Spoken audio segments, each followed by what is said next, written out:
S ವೀಕ್ಷಕರೇ, ಬ್ರೇಕ್ನ ಬಳಿಕ dynamic ಕಾಪ್ ವಿಶೇಷ ಕಾರ್ಯಕ್ರಮಕ್ಕೆ ಸ್ವಾಗತ. ನಮ್ಮ ಜೊತೆ ಇದ್ದಾರೆ ಕೆ ರಾಮರಾಜನ್ ಸರ್ ಅವರು. ಸರ್, ಮತ್ತೆ ನಿಮಗೆ ಬ್ರೇಕ್ನ ಬಳಿಕ ಸ್ವಾಗತ.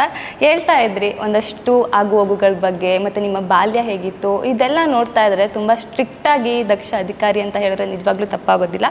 ಹಾಗಾದರೆ ನಿಮ್ಮ ಒಂದು ಮುಂದಿನ ನಡೆ ಏನಾಗಿರುತ್ತೆ? ಕ್ರಿಮಿನಲ್ಸ್ಗೆ ನೀವು ಯಾವ ರೀತಿ ವಾರ್ನಿಂಗ್ ಕೊಡ್ತೀರಾ ನಮ್ಮ ಒಂದು ಪೊಲೀಸ್ ಟೈಮ್ಸ್ ಒಂದು ಡಿಜಿಟಲ್ ಮುಖಾಂತರ, ಮತ್ತು ಜನಸಾಮಾನ್ಯರು ನಾನು ಆಗಲೇ ಹೇಳ್ದ ಹಾಗೆ ಒಂದಷ್ಟು ಅವರ ಮೈಂಡಲ್ಲಿ ಪೊಲೀಸ್ ಹತ್ರಕ್ಕೆ ಹೋದರೆ ನಮಗೆ ನ್ಯಾಯ ಸಿಗಲ್ಲ ಅಂತ ಅನ್ನೋ ಒಂದು ಮನೋಭಾವನೆ ಕೂಡ ಇದೆ. ಇಂಥ ಒಂದು ಯೋಚನೆಗಳಿಗೆ ನೀವು ಏನು ಫುಲ್ ಸ್ಟಾಪ್ ಇಡಬೇಕು ಅಂತ ಅಂದ್ಕೊಳ್ತಾ ಇದ್ದೀರಾ? ಹಾಗಾದರೆ ನಾನು ಇಲ್ಲಿ ಕೊಡಗಲ್ಲಿ ಬಂದಾದ್ಮೇಲೆ ನಾನು ಕಲಿತಿರೋದು ಏನಂದರೆ, ನಾವು ಎಲ್ಲರೂ ಕಾನೂನು ಸ್ವಲ್ಪ ಫಾಲೋ ಮಾಡ್ತೀವಿ ಅಂದ್ರೆ ಸಮುದಾಯ ಸುಧಾರಣೆ ಆಗ್ತದೆ. ಯಾವಾಗ ಒಂದು ಕ್ರಿಮಿನಲ್ ಹುಟ್ಟುತ್ತಾನೆ ಮತ್ತು ಬೆಳೀತಾನೆ, ನಾವು ಅವಕಾಶ ಕೊಡ್ತಾ ಇದ್ದೀವಿ. ಯಾವಾಗ ಫಸ್ಟ್ ತಪ್ಪು ಮಾಡುವಾಗ ಕಾಂಪ್ರಮೈಸ್ ಆಗ್ತಾ ಇದ್ವಿ. ಇದು ಸ್ಟೇಷನ್ಗೆ ಹೋಗಬೇಕಂದ್ರೆ ಯೋಚನೆ ಮಾಡ್ತೀವಿ, ಸ್ಟೇಷನ್ಲಿ ಹೋಗಿ ಆಯಿತು ಅಡ್ಜಸ್ಟ್ಮೆಂಟ್ ಮಾಡಿಕೊಂಡು ಬಂದುಬಿಡ್ತೀವಿ. ಇಲ್ಲ, ಇದರ ಸ್ಟೇಷನಲ್ಲಿ ಕ್ರಮ ಕೈಗೊಂಡಿರಲ್ಲ, ಕೆಲವೊಂದು ಸಾರಿ ಮಾಡಬೇಕು ಮಾಡಿರಲ್ಲ. ಅದು ನಾವು ಸಾಮಾನ್ಯರು ನಾವು ಫೈಟ್ ಮಾಡಬೇಕು.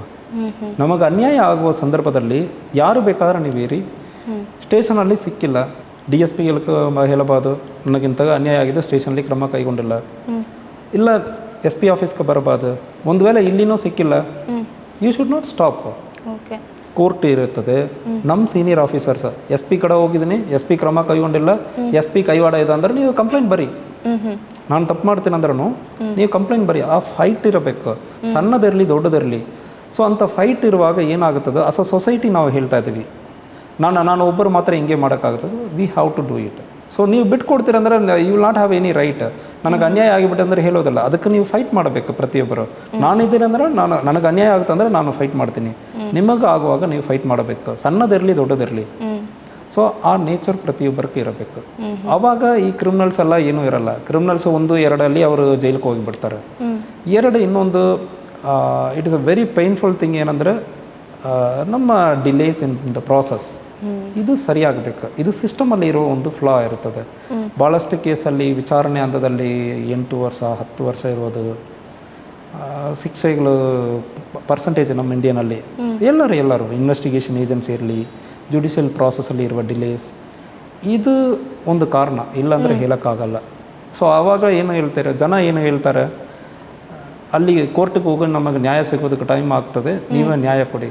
ಇವನು ರೇಪ್ ಮಾಡಿದಾನೆ, ಗುಂಡು ಹಾಕಿ ಅಂದರೆ ಹೇಳ್ತಾರೆ, ಗುಂಡು ಹೊಡೆದು ಸಾಯಿಸಿ ಅಂದರೆ ಹೇಳ್ತಾರೆ. We should not do that. I am dead against that. ಕೋರ್ಟ್ಗಳಲ್ಲಿ ನ್ಯಾಯ ಸಿಗಬೇಕು, ಅದನ್ನು ಸರಿ ಆಗಬೇಕು. ಈ ಸಿಸ್ಟಮನ್ನು we have to fight against everything. ಪೊಲೀಸರು ಅದನ್ನು ಫೈಟ್ ಮಾಡಿ. ನಾವು ತಪ್ಪು ಮಾಡ್ತೀವಿ ಅಂದರೆ let it be a constable ಇರಲಿ, ಇಲ್ಲ IPS ಆಫೀಸರ್ ಇರಲಿ, ನೀವು ಫೈಟ್ ಮಾಡಬೇಕು. IPS ಆಫೀಸರ್ನು ಬರೀ ಲೆಟ್ರ್ ಬರೀ, ಎಲ್ಲರಿಗೂ ಬರೀ, ಪ್ರೊಟೆಸ್ಟ್ ಮಾಡಿ. ಒಬ್ಬರಿದ್ದಾರೆ ಅಂದರೆ ಬಂದು ಮಾಡಿ, ನಾನು ಪ್ರೊಟೆಸ್ಟ್ ಮಾಡ್ತೀನಿ ನಿಮ್ಮ ಆಫೀಸ್ ಮುಂಚೆ. 10 ದಿವಸ ಮಾಡ್ತೀರಿ, 20 ದಿವಸ ಮಾಡ್ತೀರಿ, ಕವರ್ ಆಗ್ತದಲ್ಲ. 30 ದಿವಸ ಆದಮೇಲೆ SP ವಿರುದ್ಧ ಒಂದೇ ಒಂದು ಪರ್ಸನ್ ನ್ಯಾಯ ಹೇಳಿ ಹೋರಾಟ ಮಾಡ್ತಾರೆ ಅಂದರೆ ಎಲ್ಲರಿಗೂ ಗೊತ್ತಾಗ್ತದೆ. It is a painful thing, but ನಾವು ಮಾಡಬೇಕು. ಅದು ಸಾರ್ವಜನಿಕರಿಗೆ ನಾನು ಹೇಳೋದು. ಅದು ಕೊಡಗು ಜಿಲ್ಲೆಯಲ್ಲಿಂದ ನಾನು ಕಲಿತೇ ಇರೋದು ಇದು ಪರ್ಟಿಕ್ಯುಲರ್ಲಿ. ಯಾಕಂದರೆ ಇವರು ಬಿಡಲ್ಲ. ಸಣ್ಣ ಕೇಸಕ್ಕೆ, ಬೈದಿರುವ ಕೇಸಕ್ಕೆ ಇವರು ಅಪೀಲ್ ಹೋಗ್ತಾರೆ. ಇಲ್ಲಿ ನ್ಯಾಯ ಸಿಕ್ಕಿಲ್ಲ ಅಂದರೆ ನೆಕ್ಸ್ಟ್ ಕೋರ್ಟಿಗೆ ಅಪೀಲ್ ಹೋಗ್ತಾರೆ. ಆ ಮಟ್ಟಕ್ಕೆ ಕಾನೂನು ತುಂಬ ಫಾಲೋ ಮಾಡ್ತಾರೆ. ಅದು ಎಲ್ಲರೂ ಫಾಲೋ ಮಾಡುವಾಗ 100% ಸೊಸೈಟಿ ಸುಧಾರಣೆ ಆಗ್ತದೆ. ಕ್ರಿಮಿನಲ್ಸ್ ದೇ ಆರ್ ನಥಿಂಗ್, ಅವ್ರಿಗೆ ಏನೂ ಇಲ್ಲ. ಸಿಸ್ಟಮಲ್ಲಿರೋ ಅವಕಾಶನ ಯೂಸ್ ಮಾಡಿಕೊಂಡೇ ಇರ್ತಾರೆ. ಅವರು ಜನ ಬರ್ತಾರೆ ಅಂದರೆ ಅವರೆಲ್ಲ ಏನಿಲ್ಲ ಅಂದರೆ ಆಗಿಬಿಡ್ತದೆ. They are the jokers. ಅದರಲ್ಲಿ ನಾವೇನು ಹೇಳೋದಕ್ಕೆ ಅವರು ಎಲ್ಲ ಏನೂ ಇಲ್ಲ, ಜೋಕರ್ಸ್ ಅಷ್ಟೇ. ನಾವು ಬಿಡ್ತಾ ಇದ್ದೀವಿ, ಆ ಜೋಕರ್ಸ್ ಸ್ವಲ್ಪ ಬೆಳೀತಾ ಇದ್ದಾರೆ. ಸರ್, ಹಾಗಾದರೆ ಇವಾಗಿನ ಯೂತ್ಗೆ ಅಂದರೆ UPSC IAS IPS ಆಫೀಸರ್ ಆಗಬೇಕು ಅಂತ ಕನಸು ಕಾಣ್ತಾ ಇರುವಂಥ ಯೂತ್ಗಳಿಗೆ ನಿಮ್ಮ ಕಡೆಯಿಂದ ಒಂದು ಸಜೆಷನ್? ನಮ್ಮ ಸಜೆಷನ್ ಏನಂದರೆ, ನಿಮ್ಮ ಪರ್ಸ್ನಾಲಿಟಿ ನೀವು ಐಡೆಂಟಿಫೈ ಮಾಡಬೇಕು ಫಸ್ಟ್. ನೀವು ಯಾವ ಥರ ಪರ್ಸ್ನಾಲಿಟಿ, ನಿಮಗೆ ಲೈಫಲ್ಲಿ ಏನು ಬೇಕು. ಒಬ್ಬರೊಬ್ಬರು ನನಗೆ ಇದು ಬೇಕಂದ್ರೆ ಹೇಳೋದಲ್ಲ ಏನೂ ತಪ್ಪಿಲ್ಲ. ಕೆಲವೊಬ್ಬರಿಗೆ ಪರ್ಟಿಕ್ಯುಲರ್ಲಿ ಸಬ್ಜೆಕ್ಟ್ಸ್ ತುಂಬ ಇಷ್ಟ ಇರ್ತದೆ, ಅದರಲ್ಲಿ ಮಾಡಬೇಕು. ಮೆಡಿಸಿನ್ ಮಾಡಬೇಕಂದ್ರೆ ಕೆಲವೊಬ್ಬರಿಗೆ ಬಯಾಲಜಿ ಅಂದ್ರೆ ಅಷ್ಟೇ ಇಷ್ಟ ಇರ್ತದೆ. ಅದರಲ್ಲಿ ನಾನು ಇದರಲ್ಲೇ ಮಾಡಬೇಕಂದ್ರೆ ಇರ್ತಾರೆ. ಅಷ್ಟು ಪ್ಯಾಷನೇಟ್ ಆಗಿರುವಾಗ ಸಕ್ಸಸ್ಫುಲ್ ಆಗಿ ಬರಬಹುದು. ಅದೇ ರೀತಿಯಲ್ಲಿ ಸಿವಿಲ್ ಸರ್ವಿಸ್ಗೆ ಯಾರೋ ಒಬ್ಬರು ಬರಬೇಕಾದ್ರೆ ಇದಕ್ಕಂದ್ರೆ ಕೆಲವೊಂದು ಪರ್ಸನಾಲಿಟಿ ಟ್ರೈಟ್ಸ್ ಇರ್ತದೆ. ಹಿಂಗೆ ಇರ್ತದೆ, there will be so much of pressure. ಇದು ಸಿಸ್ಟಮ್. ಸಾರ್ವಜನಿಕರು ಇರ್ತಾರೆ, ಮೀಡಿಯಾ ಇರ್ತಾರೆ, ಪೊಲಿಟಿಷಿಯನ್ ಇರ್ತಾರೆ, ನಮ್ಮ ಆಫೀಸರ್ಸ್ ಇರ್ತಾರೆ, ನಿಮ್ಮ ಫ್ಯಾಮಿಲಿ ಇರ್ತದೆ. ಪ್ರೆಷರ್ ಗ್ರೂಪ್ಸ್ ಇರ್ತದೆ. They will question you. ನಿಮ್ಮ ಕಡೆಯಿಂದ ಭಾಳಷ್ಟು ಎಕ್ಸ್ಪೆಕ್ಟ್ ಮಾಡ್ತಾರೆ ಸೊಸೈಟಿಯಲ್ಲಿ. ನೀವು ಏನೋ ಒಂದು ಮಾಡ್ತೀರಂದರೆ ನಮ್ಮ ಪೊಲೀಸ್ ಥರ ಸರ್ವಿಸಲ್ಲಿ 24/7 ಕೆಲವೊಂದು ಕೆಲಸ ಮಾಡಬೇಕಾಗುತ್ತದೆ. ಮಿಡ್ ನೈಟಲ್ಲಿ ನನಗೆ ಕಾಲ್ಸ್ ಬರ್ತದೆ. ಸೊ ಇದೆಲ್ಲ ಇಷ್ಟಪಡಲ್ಲ ಅಂದರೆ, ಇಷ್ಟಪಟ್ಟು ಮಾಡಲ್ಲ ಅಂದರೆ ನೀವು ಸಿವಿಲ್ ಸರ್ವಿಸ್ಗೆ ಬರೋದು ಕಷ್ಟ ಇರ್ತದೆ, ತುಂಬ ಕಷ್ಟ ಆಗಿಬಿಡ್ತದೆ. ಸೊ ಇದು you have to love it. ಇಲ್ಲಿ ಬರ್ತೀನಿ, ಗಾಡಿ ಮನೆ ಇದು ಮಾತ್ರ ಪ್ರೀತಿ ಮಾಡೋದಕ್ಕಿಂತ ಜನರಿಗೆ ಸೇವೆ ಮಾಡ್ತೀವಿ. ಇವತ್ತು ಒಬ್ಬರಿಗೆ ನಾವು ಒಂದು ನ್ಯಾಯ ಕೊಟ್ಟು ಕಳಿಸ್ತೀವಿ, ಅವ್ರಿಗೆ ಸರಿಯಾಗಿರ್ತದೆ. ಎಸ್ ವಿ ನೋ ದಟ್ ಸರಿಯಾಗಿರ್ತದೆ. ಅವ್ರು ಬಂದು ಮತ್ತು ವಾಪಸ್ ನಿಮ್ಮ ಕಡೆ ಬಂದು ಸರ್ ಭಾರಿ ಚೆನ್ನಾಗಿದೆ ಅಂದರೆ ಹೇಳೋದು ಯು ಶುಡ್ ನಾಟ್ ಎಕ್ಸ್ಪೆಕ್ಟ್. ಇದು ನಿಮ್ಮ ಸರ್ವಿಸ್. ಬಟ್ ನಿಮಗೆ ಗೊತ್ತಿರ್ತದೆ. ಉದಾಹರಣೆಗೆ ಹೇಳ್ತೀನಿ, ನಮ್ಮ ಜಿಲ್ಲೆಯಲ್ಲಿ ರೋಡ್ ಆಕ್ಸಿಡೆಂಟ್ ಒಂದು 89 ಲಾಸ್ಟ್ ಇಯರ್ ಆಗಿತ್ತು. ಈ ವರ್ಷ ಲಾಸ್ಟ್ ಒಂದು 3 ಮಂತ್ಸಲ್ಲಿ ಲೆಸ್ ದೆನ್ ಒಂದು 10-12 ಆಗಿದೆ. ನಾವು ಕಡಿಮೆ ಮಾಡಿದ್ದೀವಿ, ಎನ್ಫೋರ್ಸ್ಮೆಂಟ್ ಮಾಡಿ ಕಡಿಮೆ ಮಾಡಿದ್ದೀವಿ. ಯಾರು ನನಗೆ ಬಂದುಬಿಟ್ಟು ನೀವು ದೊಡ್ಡ ಸಾಧನೆ ಮಾಡಿದ್ದೀರ ಅಂದರೆ ಯಾರು ಹೇಳಲ್ಲ. But I know that at least I could have saved ಒಂದು 2-3 ಜನ ಜೀವನನ ನಾವು ಸೇವ್ ಮಾಡ್ತೀವಿ. ಆ ಪ್ರೀತಿಯಿಂದ ನಾವು ಖುಷಿ ಆಗ್ತೀವಿ. ನಾವು ಈ ವರ್ಷ ಸ್ವಲ್ಪ ಆಕ್ಸಿಡೆಂಟ್ ಕಮ್ಮಿ ಆಗಿದೆ, ಜನ ಬದುಕಿದ್ದಾರೆ. ನಮ್ಮಲ್ಲಿಂದ ಯಾರು ಬದುಕಿದ್ದಾರೆ ಅಂದರೆ ನಮಗೆ ಗೊತ್ತಾಗಲ್ಲ. ಅಟ್ಲೀಸ್ಟ್ ರೋಡ್ ಆಕ್ಸಿಡೆಂಟ್ ಕಮ್ಮಿಯಾಗಿ ಜನ ಬದುಕ್ತಾ ಇದ್ದಾರೆ. ಅದಕ್ಕೆ ಅಟ್ಲೀಸ್ಟ್ ನಾವು ಇಂಡೈರೆಕ್ಟ್ಲಿ ಸಪೋರ್ಟ್ ಮಾಡ್ತೀವಿ. ನೈಟಲ್ಲಿ ನಾವು ಸ್ಪಾಟ್ ವಿಸಿನ್ ಮಾಡ್ತೀವಿ. ಮರ್ಡ್ರ್ ಆಗಿ ಆದಮೇಲೆ ನೈಟ್ 1 o'clock 2 o'clock ಮಾಡಿದ್ದೀನಿ. ಆವಾಗ ಅದು ನೀವು ಏನೋ ರಾತ್ರಿ ನಿದ್ದೆ ಕಟ್ಟು ಹೋಗೋದಂದ್ರೆ ಅನಿಸೋದಕ್ಕಿಂತ ಒಂದು ಅಮಾಯಕ, ಡೆತ್ ಆಗಿರೋ ಅಮಾಯಕನಕ್ಕೆ ನ್ಯಾಯ ಸಿಕ್ಕಿದೆ, ಅವನನ್ನು ನಾನು ಜೈಲಿಗೆ ಕಳಿಸಿದ್ದೀನಿ, ಒಂದು ಸಮುದಾಯಕ್ಕೆ ಒಂದು ನಾನು ಮೆಸೇಜ್ ಕಳಿಸ್ತಾ ಇದ್ದೀನಿ. ಇಂಥ ನಿಮ್ಮ ತಲೆಯಲ್ಲಿ ಇರುವ ಸಂದರ್ಭದಲ್ಲಿ ನೀವು ಸಕ್ಸಸ್ಫುಲ್ ಆಗಿ ಬರಬಹುದು. ಸೊ ಯಂಗ್ಸ್ಟರ್ಸ್ಗೆ ನನ್ನ ಫೈನಲ್ ಮಾತು ಏನಂದರೆ, ಇದರಲ್ಲಿ ಇಷ್ಟಪಟ್ಟು ಸಿವಿಲ್ ಸರ್ವಿಸ್ ಕೆಲಸ ಮಾಡೋದಕ್ಕೆ ಇಷ್ಟಪಟ್ಟು, ಜನರಿಗೆ ಸೇವೆ ಮಾಡೋದಕ್ಕೆ ಇಷ್ಟಪಟ್ಟು, ಇಲ್ಲಿ ಬರೋ ಕಷ್ಟಗಳನ್ನು ಆಪರ್ಚುನಿಟೀಸ್ ಆಗಿ ಉಪಯೋಗ ಮಾಡಿಕೊಂಡು ಜನರಿಗೆ ಸಹಾಯ ಮಾಡಬೇಕು. ಇನ್ನೊಂದು, ಯು ಶುಡ್ ನಾಟ್ ಥಿಂಕ್ ನೀವು ಫೈಟ್ ಮಾಡಬೇಕಂದ್ರೆ ಇರ್ತದೆ. ನಮ್ಮಲ್ಲಿ ಏನಿರ್ತದೆ, ಇಲ್ಲ ಅಂದರೆ ಹೇಳೋದು. ಒಂದು ಒಳ್ಳೆಯ ಕೆಲಸವನ್ನು ಹೇಗೆ ಮಾಡಬೇಕು, ಸಿಸ್ಟಮಲ್ಲಿ ಒಳ್ಳೆಯ ಕೆಲಸ ಮಾಡಬೇಕಂದ್ರೆ ಅನ್ನಿಸ್ತದೆ. ಟ್ವಿಸ್ಟ್ ಮಾಡಿ ಜನರಿಗೆ ಒಳ್ಳೆಯದಾಗುತ್ತದೆ. ರೂಲ್ಸಲ್ಲಿ ನಿಮಗೆ ಪರ್ಮಿಟ್ ಮಾಡ್ತಾ ಇಲ್ಲ, but it is not a crime. ಸ್ವಲ್ಪ ಒಂದು ವೈಲೇಟ್ ಮಾಡಿಬಿಟ್ಟು ಜನರಿಗೆ ಒಳ್ಳೇದು ಮಾಡಿ. ಇಂಥ ಮಾಡಬೇಕಂದ್ರೆ ನಿಮ್ಮ ತಲೆಗೆ ಕೆಲಸ ಮಾಡಬೇಕು, ಜನರಿಗೆ ಹೆಲ್ಪ್ ಮಾಡಬೇಕು. ಈ ತಲೆಯಿಂದ ನೀವು ಬರುವಾಗ ಸಂದರ್ಭದಲ್ಲಿ ಸಕ್ಸಸ್ಫುಲ್ ಆಗ್ತೀರಿ. ಇಲ್ಲಾಂದರೆ ನೀವು IAS IPS ಕ್ಲಿಯರ್ ಮಾಡ್ತೀರ, ಬಟ್ ಸಕ್ಸಸ್ಫುಲ್ ಆಗೋದು ಕಷ್ಟ. ಸೊ ನಾನು ನಿಮಗೆ ಹೇಳೋದೇನೆಂದರೆ, ಈ ಪ್ರೀತಿಯಿಂದ ಬನ್ನಿ. ನಾನು ಈ ಕೆಲಸಕ್ಕೆ ಹೋಗ್ತೀನಿ, ಏನೋ ಒಂದು ಸೇವೆ ಮಾಡ್ತೀನಿ, ಐ ವಿಲ್ ಕಾಂಟ್ರಿಬ್ಯೂಟ್ ಸಮಥಿಂಗ್ ಅಂದರೆ ಆ ಪ್ರೀತಿಯಿಂದ ಬರುವಾಗ ನಿಮಗೆ ಒಳ್ಳೆಯದಾಗುತ್ತದೆ. ಸೊ ಬೇರೆ ಇಂಟೆನ್ಷನ್ ಇಟ್ಕೊಂಡು ಬರುವಾಗ ಪೀಸ್ಫುಲ್ಲಾಗಿ ಇರೋದಕ್ಕೂ ಸಾಧ್ಯನೇ ಇಲ್ಲ. 1 or other day you will be caught. ಇವತ್ತೆಲ್ಲ ನೆಕ್ಸ್ಟ್ 30 yearsಲ್ಲಿ ಜನ ಸುಮ್ಮನೆ ಇರಲ್ಲ, ಸಿಸ್ಟಮ್ ಸುಮ್ಮನೆ ಇರಲ್ಲ. ನೀವು ಬೇರೆ ರೀತಿಯಲ್ಲಿ ಹೋಗ್ತೀರಂದ್ರೆ 100% you will be caught. So ಒಳ್ಳೆಯ ಉದ್ದೇಶ ಇರುವ ಸಂದರ್ಭದಲ್ಲಿ ಒಳ್ಳೆಯ ಅವಕಾಶ ಸಿಗ್ತದೆ. So I am from Tamil Nadu. ನನಗೆ ಯಾವುದೇ ಭೇದ ಭಾವ ಇಲ್ಲದೆ ಜನ ಸಪೋರ್ಟ್ ಮಾಡ್ತಾ ಇದ್ದಾರೆ. ನನ್ನ ಬಗ್ಗೆ ದೇ ರೆಕಗ್ನೈಸ್ ಮೀ. ಒಂದು ನಿಮಿಷನೂ ನಾನು ಏನೋ ಬೇರೆ ಕಡೆಯಿಂದ ಬಂದಿದ್ದೇನೆ ಅಂತ ನನ್ನ ತಲೆಗೆ ಅನಿಸಲ್ಲ.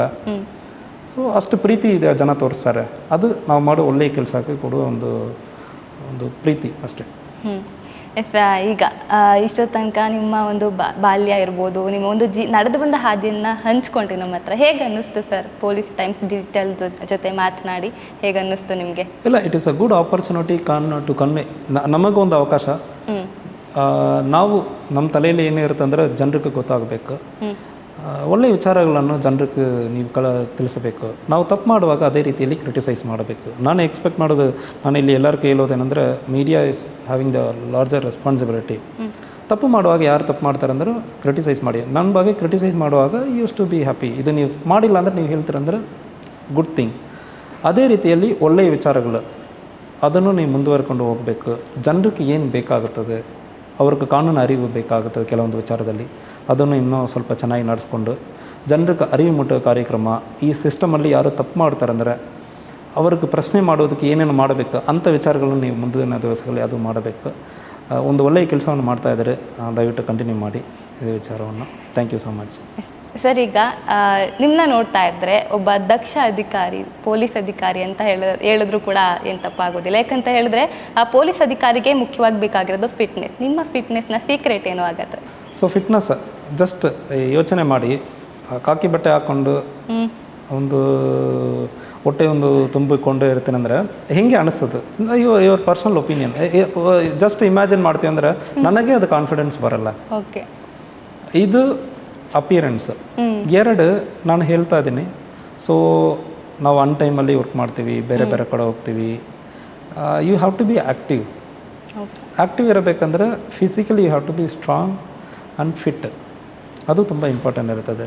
ಇಲ್ಲಾಂದರೆ ನೀವು ಕಂಟಿನ್ಯೂಸ್ 24 hours ನಾನು ಒಂದೇ ದಿವಸದಲ್ಲಿ ಸಡನ್ನಾಗಿ ಒಂದು 14 ಕಿಲೋಮೀಟ್ರ್ 20 ಕಿಲೋಮೀಟ್ರ್ ನಡೀತಾ ಇರ್ತೀವಿ. ದಸರಾ ಬಂದೋಬಸ್ತ್ ಅದು ಇದೆಲ್ಲ 24 ತಾಸು ಕಂಟಿನ್ಯೂಸ್ ಕೆಲಸ ಮಾಡ್ತೀನಿ. ಈಗ ನಾನು ಫಿಟ್ ಇಲ್ಲ ಅಂದರೆ ಅದೆಲ್ಲ ಮಾಡೋಕ್ಕೆ ಸಾಧ್ಯನೇ ಇಲ್ಲ. ಡಿಮ್ಯಾಂಡ್ ಇರ್ತದೆ ನಮ್ಮ ಪೊಲೀಸಲ್ಲಿ, ಫಿಟ್ನೆಸ್ ನಿಮಗೆ ಬೇಕಾಗುತ್ತದೆ. ಸೊ ಅದಕ್ಕಾಗಿ ನಾನು ಮೇಂಟೈನ್ ಮಾಡಬೇಕು, ಅದು ಎಲ್ಲರೂ ಮೇಂಟೈನ್ ಮಾಡಬೇಕು. But personally it is good for your health also. So ನನ್ನದು ಫಿಟ್ನೆಸ್ ಸೀಕ್ರೆಟ್ ಏನೂ ಇಲ್ಲ. ಸೊ ತುಂಬ ಈಸಿ ಇರ್ತದೆ. ಊಟ ಕಮ್ಮಿ ಮಾಡ್ತೀನಿ. ಸೊ ಆನ್ ಟೈಮಲ್ಲಿ ಊಟ ಮಾಡಲ್ಲ. ರಾತ್ರಿ ಒಂದು 8-9 ಆದಮೇಲೆ ಮ್ಯಾಕ್ಸಿಮಮ್ ಅವಾಯ್ಡ್ ಮಾಡ್ತೀನಿ. ಸೊ ನನ್ನ ಜನರಲ್ ರೊಟೀನಲ್ಲಿ 8-9 ಆದಮೇಲೆ ನಾನು ಊಟ ಮಾಡಲ್ಲ. ಯಾವಾಗಲೂ ಹಿಂಗೆ ಇಲ್ಲಿಯೋ ಒಂದು ಡಿನ್ನರ್ ಯಾವುದು ಲೇಟ್ ಆಗಿಬಿಡ್ತದೆ, ಆಫೀಸರ್ಸ್ ಡಿನ್ನರ್ ಅಂತಾಗೆ ಇರುವ ಸಂದರ್ಭದಲ್ಲಿ I eat very little. So ಮಾರ್ನಿಂಗಲ್ಲಿ ನಾನು ತುಂಬ ಕಮ್ಮಿನೇ ಊಟ ಮಾಡ್ತೀನಿ. ಕಾಲು ಸ್ವಲ್ಪ ಹಣ್ಣು, ಯಾವುದೋ ಒಂದು ಜ್ಯೂಸ್ ಅಷ್ಟೇ, ಒಂದು ಮಜ್ಜಿಗೆ ಅಂತ ಯಾವುದೋ ಒಂದು ಕುಡಿತೀನಿ. ತುಂಬ ಕಮ್ಮಿ ಮಾರ್ನಿಂಗಲ್ಲಿ ಮಾಡ್ತೀನಿ. So then I do workouts almost every day. ಯಾವುದೋ ಒಂದು ಅರ್ಧ ತಾಸರಿಂದ ಒಂದು ತಾಸು ವರ್ಕೌಟ್ಸ್ ಮಾಡ್ತೀನಿ. ಮನೆಯಲ್ಲೇ ಮಾಡ್ತೀನಿ, ತುಂಬ ಏನೂ ಅಲ್ಲ, ಬೇಸಿಕ್ ವರ್ಕೌಟ್ಸ್. ಸೊ ಮಾಡಬೇಕಂದ್ರೆ ನೀವು ಇರ್ತೀರಂದರೆ ಏನೂ ಬೇಕಾಗಲ್ಲ, ಸಿಂಪಲ್ ಎಕ್ವಿಪ್ಮೆಂಟ್ಸ್ ಇಟ್ಕೊಂಡು ಮಾಡ್ಬೋದು. ಸೊ ಅದಕ್ಕೆ ಜಿಮ್ ಹೋಗಿ ಜಾಯ್ನ್ ಆಗಿ ಇದೆಲ್ಲ ಮಾಡಬೇಕಂದ್ರೆಲ್ಲ ಸೊ ಸಿಂಪಲ್ ಎಕ್ಸಸೈಸ್ ಭಾಳಷ್ಟು ಇರ್ತದೆ, ಮಾಡ್ಬೋದು. ಎಷ್ಟೇ ಇವಾಗ ಹೊರ್ಗಡೆ ನಿಮ್ದೆಲ್ಲ ಶೆಡ್ಯೂಲ್ ಎಲ್ಲ ಬಿದ್ದಾಗ ನೀವು ಮನೆ ಊಟನ ಎಷ್ಟು ಮಿಸ್ ಮಾಡ್ಕೊಳ್ತೀರಾ? ನನಗೆ ಮನೆ ಊಟ ಅಂದರೆ ನಾನು ಯಾವಾಗಲೂ ಮ್ಯಾಕ್ಸಿಮಮ್ ನಾನು ಮನೆ ಊಟನೇ ಮಾಡೋದು. ಹೊರಗಡೆ ಫುಡ್ ನನಗೆ ಅಷ್ಟು ಇಷ್ಟ ಆಗಲ್ಲ. ಹೊರಗಡೆ ನಾನು ಆಫೀಸರ್ಸ್ ಕಡೆನೇ ಹೇಳ್ಬಿಡ್ತೀನಿ, ಸಿಂಪಲಾಗಿ ನನಗೆ ಬೇಕು, ತುಂಬ ಜಾಸ್ತಿ ಯಾವುದು ಬೇಡ. ನೈಟಲ್ಲಿ ಎನಿವೇ ಮ್ಯಾಕ್ಸಿಮಮ್ ನಾವು ಹೊರಗಡೆ ಅಂದರೆ ಹೇಳುವಾಗ ಯಾವಾಗ ಇರ್ತದೆ ಅಂದರೆ ನೈಟ್ ಟೈಮಲ್ಲಿ ಆಗ್ತದೆ. ತುಂಬ ಯಾವುದೂ ಆಗಲ್ಲ ಅಂದರೆ ಯಾವುದೋ ಒಂದು ಫ್ರೂಟ್ಸ್, ಯಾವುದೋ ಒಂದು ಸಣ್ಣದಾಗಿ 1 or 2 ರೊಟ್ಟಿ ಚಪಾತಿ ಇಂಥಾಗ ಮಾಡಿಬಿಟ್ಟು ಮ್ಯಾಕ್ಸಿಮಮ್ ಅವಾಯ್ಡ್ ಮಾಡಿಬಿಡ್ತೀನಿ. ಸೊ ಅದರಿಂದ ನಮಗೆ ಅಷ್ಟು ಏನು ಮಿಸ್ ಮಾಡೋ ಥರ ಅನಿಸಲ್ಲ. ಬಟ್ ಐ ಲೈಕ್ ಮನೆ ಊಟನೇ ನಮಗೆ ಯಾವಾಗಲೂ maximum I will not miss food, home food. Thank you sir. ನಿಮಗೂ ಸಹ ನಿಮ್ಮ ಒಂದು ಬ್ಯುಸಿ ಶೆಡ್ಯೂಲ್ನಲ್ಲಿ ನಮಗಾಗಿ ನಮ್ಮ ಒಂದು ಚಾನಲ್ಗೋಸ್ಕರ ನೀವು ನಿಮ್ಮ ಏನು ನಾನು ಹೇಳ್ದಾಗೆ ನಿಮ್ಮ ನಡೆದು ಬಂದ ಹಾದಿಯನ್ನು ನಮ್ಮ ಯೂತ್ಗಳಿಗೋಸ್ಕರ ಒಂದು ಸಜೆಷನ್ ಮಾಡಿಕೊಟ್ರಿ. ಅದು ಒಂದು ಇನ್ಸ್ಪೈರೇಷನ್ ಕೂಡ ಆಯಿತು ಅವ್ರಿಗೆ. ನಿಮಗೂ ಸಹ ಧನ್ಯವಾದಗಳು ಮತ್ತು ಆಲ್ ದ ಬೆಸ್ಟ್ ನಮ್ಮ ಒಂದು ಟೀಮ್ ಕಡೆಯಿಂದ.